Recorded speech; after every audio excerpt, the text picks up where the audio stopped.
Hello, everyone. Welcome to another weekly update and review. This is for the week ending on Friday, September the 1st. Today's Saturday markets are closed, and we're going to take a look at our performance over the last week, the trades that we put on and took off, as well as the current open trades. So let's start with the performance. Market's been on a fire recently, going up 2.56% week over week. And we did just short of 2% as well. So we did good, and we're back on track for the yearly return of 25%.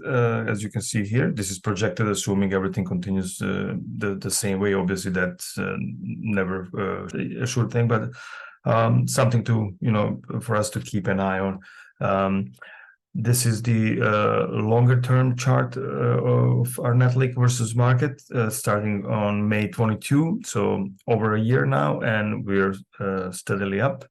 And this is a year today, and market here is just a tiny little bit ahead of us, but we're closing in, and we're happy with the performance. You will notice that we have a little bit less volatility than the market itself. So it's a little bit more of a straight line. But that's all good. Let's take a look at the, first of all, let's take a look at the 1-2-1s that we put on. I think we put three new trades, all in the same expiration, some 80 days out, and fairly similar. We spent around 25% of the premium on our put debit spreads, and we collected roughly around in the neighborhood of $200 per trade on naked puts. So the VIX has been low and it's staying low, so that obviously accounts for a little bit of a weaker premium. But that can change any day, and the market, the VIX can spike, which would obviously hurt all of us who are primarily selling options or are net sellers. But we have measures in place. That's why we keep our buying power usage to a certain level, and we have some little protections, hedges that we buy along the way, so that hopefully that would help us in case the VIX spikes.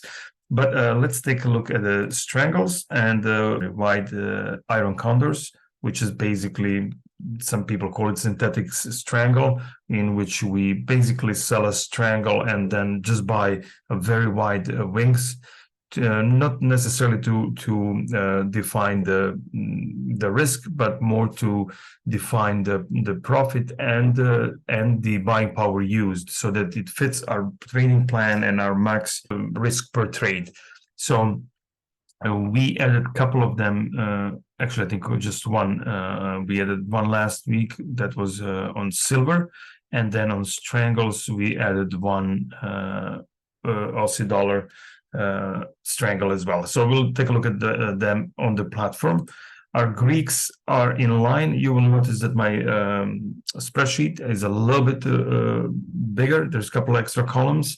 So this is because of the introduction of the strangles and some of those other trades other than our bread and butter 1-2-1s. So we're now dividing the buying power usage between here in the green, the buying power for 1-2-1s, and the buying power for the basically anything else, mostly strangles. And for right now, we're looking to use up to 10% of our buying power on those other trades, and everything else goes to stays with the 1-2-1s. So we are right about at the max for our strangles and other things. And we still have some room for 1-2-1s. So if we take a look here, the total buying power used is 26 and change. And this is before adding the buying power used for the bill, which we don't count because that doesn't change with the market. That stays flat, and it can be always sold. We can always sell the bill ETF to get back some of the buying power. Delta is at 0.11%, which is pretty nice, very low delta. So theta is 0.14, which is okay. Could be a little bit higher, but we're fine with this. It's a low VIX environment, and we can't expect to have very high theta without putting on too much risk. These are some max delta for the account, target thetas, and some things that you see. Basically, we could just go ahead and hide these columns. Where is it? Hide columns to make this, and we could do the same with this to hide everything so that it's a little bit more clean. But I'd like you to take a look at and see how I'm coming up with these numbers, and then you can just hide it yourself if you don't want to see that all the time. And then that is if you're using my spreadsheet, of course. We have 15 of the 1-to-1s on, and we did 3 trades last week, which is currently our maximum for the week, and that's about it. So let's go and take a look at the platform itself and our open trades. So you will see a little bit more things here. So let's start with the Aussie dollar. This is a strangle, a very fresh strangle. You can see that it's been on for 2 days, and it's kind of flat, just 7% down. Nothing to do with that or really think too much about it. This one, the euro, and it was up a little bit last week, but then it came back in, so it's still flat. We've been in for 12 days, so we'll just let this one cook on a little bit longer. Here we have this synthetic strangle on gold, and that one is doing pretty well. It's at 30% profit, and this is only after 8 days. So this is one of those things when you can start thinking about possibly closing early, because we really collected a good chunk of the premium very early on. So we could, if we wanted to, we could close this trade and move on to the next one. And to make that decision, we'll look next week to see how our buying power is moving, and whether we want to put a new trade on or not. But for right now, we'll just leave it on. And the goal on all of these for profit taking is 50%. So let's see. This one only has one of the put debit spreads for one of the 1-to-1s trades that is right in here, and that one is right here, a naked put number 9. But all of these here, each one is 1-to-1 trade, and they're all currently in good shape. We could be closing 1 or 2 of them. Like, for example, for this one, we're looking for 75, and we are at 76 profit on the naked puts. But we're going to let them stay a little bit on a little longer and collect a little bit more theta decay, and we'll be looking into them next week to see what to do. I've added a silver synthetic strangle. That one is right here, and it's been only open for a day, obviously flat. And this is with wings 2.5 points out.